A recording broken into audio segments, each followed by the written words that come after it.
All right, you hear a lot about this conference committee composed of Democrats and Republicans who are negotiating the details of a plan to avoid yet another government shutdown before February 15th. That's the time by which they have to agree on something, or we could be looking at that. The former Ohio Secretary of State, Trump transition team member Ken Blackwell. Ken, very good to have you. Brother Caputo, good to be with you.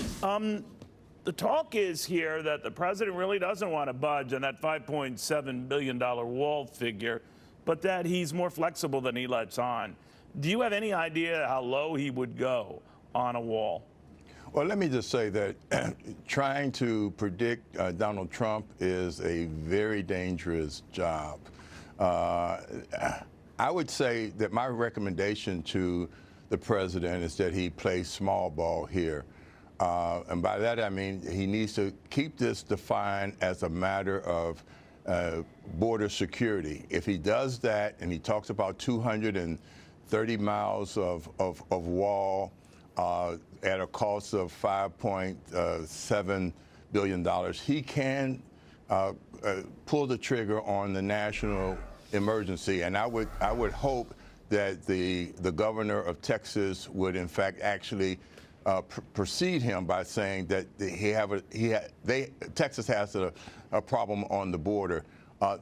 He can manage all of that. The Corps of Army Engineers, the money has already been appropriated to the Defense Department. He moves it, he builds. But he can't do that. He can't do that. Yes, he can do that. No, he can't to infinity. He can't. He can do it. He can't just shuffle around funds unless he declares a national emergency. On a national emergency. Right. So you think he has to declare a national emergency? Right, absolutely. That's what I'm saying. He declares a national emergency. He does that. He manages the situation. A court would shoot it down along the way, right? Now, no, you don't think so? The court will not shoot it down, Neil. The money has already been appropriated.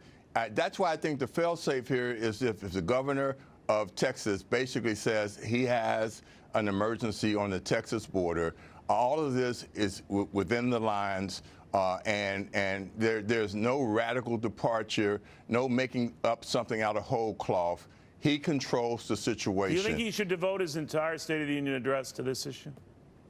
I think he, in fact, should give a good part of his national security, his State of the Union address to national and border security. I think he should. I think Republicans very nervous that he will, and that he'll overstep this and keep revisiting an issue that for some reason has not been polling well, and that would be a mistake. No, it's a mistake if, in fact, he broadens it and he makes it an issue of immigration and amnesty and what have you. If he keeps it narrowly defined as a matter of border security, I dare you to show me where he loses on that issue in any polling. He doesn't. Well, I don't know, because I think if it attaches keeping the government open or closed because of it, I think he does lose on it. Take it out. No, I agree with you. No, we'll agree on that. Don't close. Don't threaten to close the government. Basically, exercise your presidential the only way to avoid prerogatives. that is then, to your point, declare an emergency. Is to declare an emergency, but keep it small ball. Keep it to 230 miles of border. Right.